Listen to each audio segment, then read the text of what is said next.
Some positivity, that is, among escalating tensions between the U.S. and China. President Donald Trump says he'll meet with Chinese President Xi Jinping at the G20 summit in Japan. We have a very good relationship. Maybe something will happen. We're going to be meeting, as you know, at the G20 in Japan, and that'll be, I think, probably a very fruitful meeting. But we're taking in right now hundreds of billions of dollars. We're taking in billions of dollars of tariffs.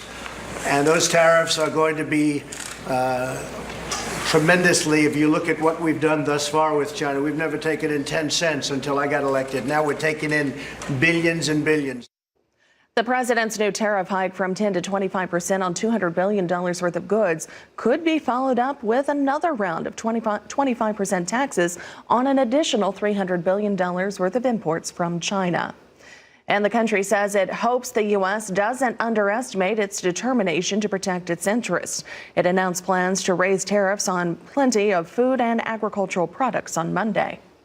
Out of the billions of dollars that we're taking in, a small portion of that will be going to our farmers, because China will be retaliating probably to a certain extent against our farmers. We're going to take the highest year, the biggest purchase that China has ever made with our farmers, which is about $15 billion, and do something reciprocal to our farmers so our farmers can do well.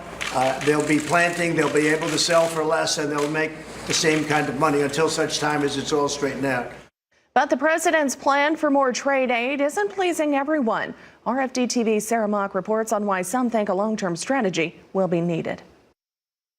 Farm groups fear that more than a year of trade disputes on multiple fronts is taking a permanent toll. I think longer term, the damage that's been done to our reputation is really a significant thing. Johnson says the use of tariffs is making production agriculture into collateral damage. And Monday, the president announced that USDA is working on a $15 billion aid package to help farmers weather yet another round of rising tariffs.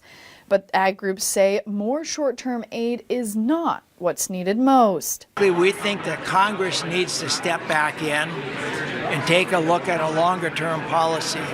I think the likelihood of us regaining our reputation, probably in my lifetime, is pretty slim.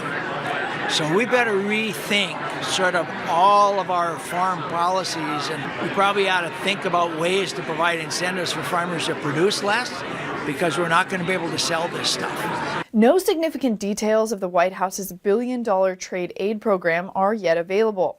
The president said Monday, quote, "It's being devised right now." In the meantime, groups are concerned about other impacts of the escalation with China. What happened on Friday makes USMCA even harder to pass in Congress. We've now given another political layer that they have to, a hurdle we need to jump. And in addition to growing impacts, sectors like pork, which were some of the earliest victims of retaliatory tariffs from China over a year ago, say the pressure continues to mount on their producers as well. It's the largest pork consuming nation in the world. It's a staple of the Chinese diet.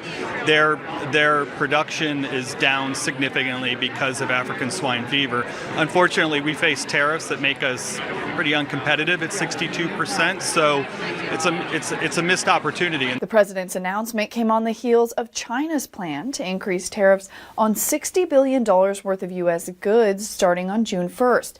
The list included many ag products, including honey, rice, corn, and wheat flour, and frozen beef and spinach, among others.